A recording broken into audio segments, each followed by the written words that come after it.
The city of Chester in northwest England is a beautiful place to explore, and its train station is about a 10 to 15 minutes walk from the city centre.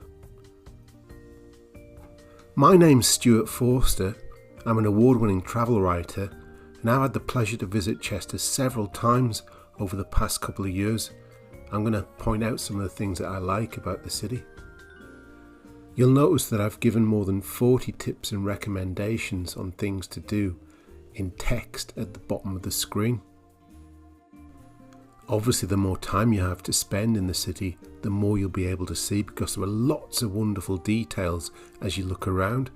The Eastgate clock, shown here, is the second most photographed in Britain, and it's one of the reasons why Chester is a wonderful place to bring a camera or to have your smartphone ready. I also suggest that you wear comfortable footwear when you visit Chester, because it's easy to spend the day walking around, exploring the city.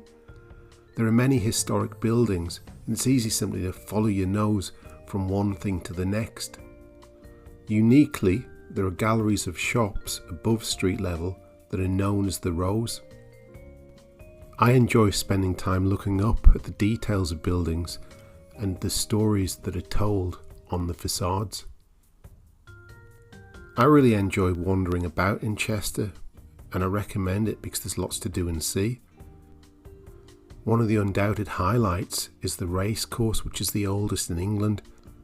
Horse racing is popularly known as the GGs in England, and that apparently comes from the name of Major Henry G, who gave permission for horse racing in the 1530s. With approximately 2 miles of unbroken city walls, walking them is one of the highlights of Chester too. Infamously, Chester Crown Court hosted one of Britain's biggest criminal trials of the 20th century, when Ian Brady and Myra Hindley were put on trial for murder. King Charles I stayed at Gamel House in 1645 during the English Civil War.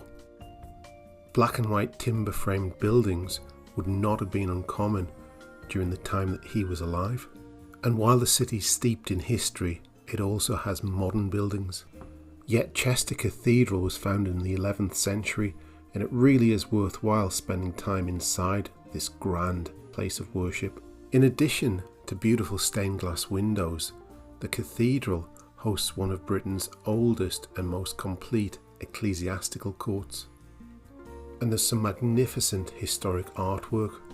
If you look carefully, you'll see a depiction of the infant Jesus and Virgin Mary painted onto a cobweb, and there are some wonderful creative carvings in the choir. After looking around the inside of the cathedral, I enjoyed heading out into the cathedral gardens to just sit down, take a little bit of time for me. In the cellar of 39 Bridge Street, there's a Roman hypocaust, a type of underfloor heating system which can still be seen. If you appreciate history, you'll love spending time in Chester. And if you get tired of walking, well, Chester boat tours are another way of finding out about the city. Participating in guided walking tours are also a means of finding out quirky details about the city. Yet if that isn't something that you want to do, there are plenty of details on information boards at various historic sites around the city, including the Roman amphitheatre. It seated about 8,000 spectators during its heyday.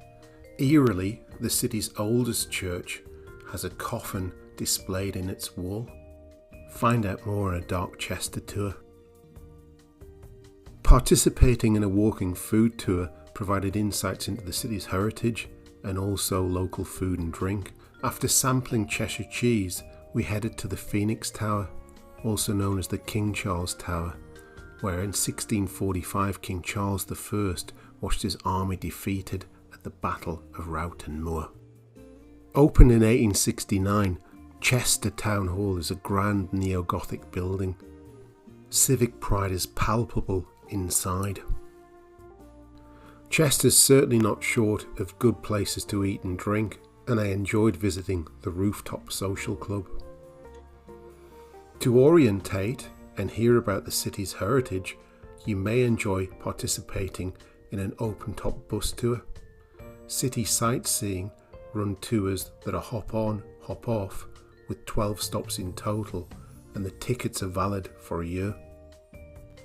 They're a great way of seeing details above street level. Chester Zoo is a popular family-friendly attraction.